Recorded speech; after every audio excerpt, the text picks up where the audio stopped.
तो कृषि कानूनों के विरोध में टीकरी और सिंघू बॉर्डर के बाद सबसे चर्चित धरना स्थल दिल्ली जयपुर नेशनल हाईवे स्थित शाहजहांपुर बॉर्डर रहा। 343 दिन के धरने के बाद 344वें दिन किसानों को ऐसा लगा कि गुरु पर्व पर उनकी अरदास सुन ली गई। बॉर्डर पर डटे हुए किसानों ने जब प्रधानमंत्री की कृषि कानून वापस लेने की घोषणा सुनी तो पहली प्रतिक्रिया में सबने एक दूसरे को बधाई दी। दिन जैसे ही चढ़ने लगा, आंदोलन स्थल पर किसान और उनके समर्थक जुटने लगे। बॉर्डर पर डटे हुए किसानों ने आधिकारिक तौर पर यही कहा कि तीनों कृषि कानून वापस लेने की घोषणा का स्वागत है, लेकिन उनकी लड़ाई जारी रहेगी। गुरु पर्व पर कृषि कानूनों की वापसी की घोषणा के बाद आंदोलनरत किसानों के चेहरे पर संतुष्टि तो दिखी, लेकिन बड़ा जश्न नहीं मनाया। किसानों ने कहा कि संसद में कृषि कानून वापस लेने और एमएसपी गारंटी कानून बनने के बाद ही वे असली जीत मानेंगे और आंदोलन समाप्त करेंगे। हमारे सहयोगी लुभावन जोशी ने मौके पर पहुंचकर जायजा लिया, किसानों से बातचीत की, तो क्या कुछ किसान बोल रहे हैं वो आपको दिखाते हैं। जिंदाबाद जिंदाबाद जिंदाबाद। इसके नाम जो संबोधन दिया है उसमें उन्होंने 3 कृषि कानून जो है वापस लेने की बात कही है। मैं इस समय शाहजहांपुर बॉर्डर पर उपस्थित हूं, जहां तकरीबन 341 दिन से जो है संयुक्त किसान मोर्चा की ओर से कृषि कानून के विरोध में आंदोलन किया जा रहा था। मेरे साथ 4 बार के विधायक श्री अमराराम जी हैं। अमराराम जी से जानेंगे उनकी पहली प्रतिक्रिया क्या है। ये 3 कानूनों की बात जो है वापस लेने की बात हुई है, उसके बाद उनकी क्या प्रतिक्रिया है, क्या राय है। तय रूप से 1 साल से भी ज़्यादा पिछले जून में ये कृषि काले कानूनों का अध्यादेश लेके आए थे, फिर सितंबर में उन्होंने कानून के रूप में उसको पास किया और लगातार किसान दिल्ली के चौतरफा मोर्चे लेके बैठे हुए हैं। देर आए दुरुस्त आए, प्रधानमंत्री जो लगातार ये कह रहे थे कानून वापस नहीं होंगे, आज उन काले कानूनों को वापस लेने की घोषणा की है। संयुक्त मोर्चा उनकी इस घोषणा का स्वागत करता है, लेकिन इसके साथ साथ जो दूसरी प्रमुख मांग जो प्रधानमंत्री और कृषि मंत्री 1 साल से कहते रहे हैं कि एमएसपी थी, एमएसपी है, एमएसपी रहेगी, लेकिन कागज में रहेगी।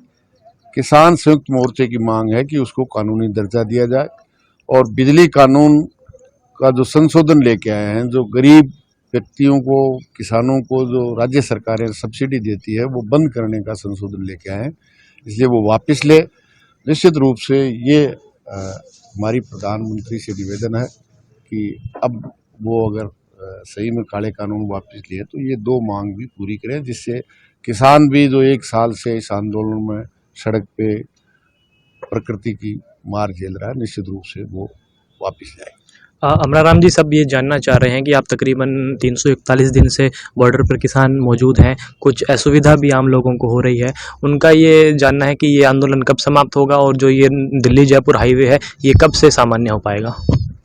जैसे कानूनों की घोषणा की है, मैं समझता हूँ 2 की भी अगर प्रधानमंत्री घोषणा कर देते हैं, घोषणा के साथ ही खाली हो जाएंगे। अच्छा, इसके बारे में कोई रास्ता रोकने के लिए नहीं आए थे। हम तो इस देश के संविधान ने हमें ये अधिकार दिया है कि जनता की कोई परेशानी के लिए देश की या प्रदेश की सरकार के सामने जा सकते हैं। उन्होंने 341 दिन पहले ब्रेकेट लगाए थे हरियाणा की सरकार ने। हम तो रास्ता रोकने के लिए नहीं आए थे जी। देश की संसद में प्रधानमंत्री ने जो वायदे किए थे, काम उससे उल्टा किया, काले कानून लाके, निश्चित रूप से उसके लिए आए थे।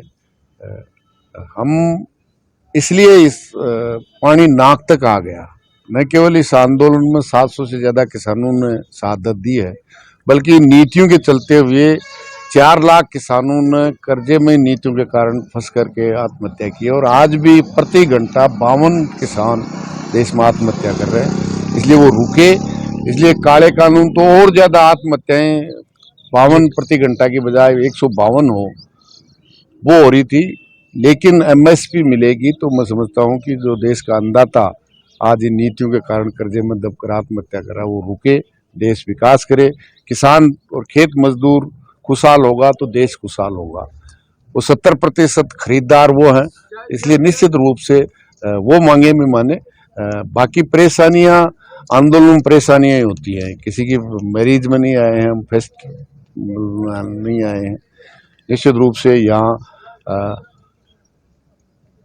माइनस डिग्री टेम्परेचर भी देखा है, 50 डिग्री भी देखा है, तूफान भी झेले हैं, ओलावृष्टि भी है, और सरकार की दमन और जिस तरह से बदनाम करने की कोशिश की, वो सब बदनामी झेलने का काम किया है। विदेशी फंडिंग हो रही है, ये माओवादी हैं, ये नक्सली हैं, ये खालिस्तानी हैं, ये पाकिस्तान चीन के समर्थन से आंदोलन कर रहे हैं, फॉरेन फंडिंग हो रही है, सब तरह की बदनाम करने की कोशिश की।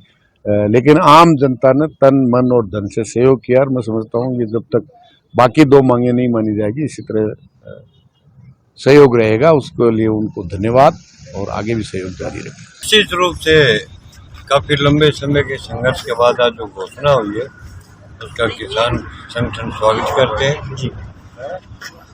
अभी लड़ाई जारी रहेगी, अभी संघर्ष जारी रहेगा। एमएसपी पे गारंटी कानून बने, और बहुत सी जो किसानों की डिमांड है, अभी जो बीज अधिनियम, बिजली पे ये जो आ रहे हैं, ये भी गवर्नमेंट इन पे जो विचार कर रही है उसको वो स्थगन दे, और किसानों की माली हालत सुधारने के लिए जो मोदी सरकार ने वादा किया कि 2022 में आय दुगनी होगी, उस पे तुरंत फैसला ले और किसानों को राहत दे। और भी है कि ये आंदोलन जीतने के बाद में हमें एक नई ऊर्जा मिली है, और जितने भी सामाजिक संगठन हैं सभी को एक नई ऊर्जा मिली है कि आंदोलनकारी का जो कहना होता है वो आंदोलन जीतना ही है।